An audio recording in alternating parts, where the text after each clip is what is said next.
in families, I like to employ something that I call global accountability. And what that means is that every single person in the family is responsible to make the schedule and then commit to stick to the schedule. And we check in with each other. And this is actually a beautiful concept because as your kids get older, especially, and they start having cell phones and you start having the family group texts and things like that, when you make that schedule, your child says, I want you to put my spelling test on the schedule. I want you to put my presentation on the schedule.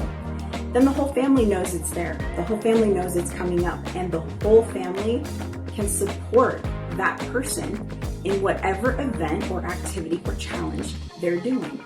So this concept of global accountability is actually beautiful because it helps build your family unity. It helps build harmony, and it helps build this team mentality.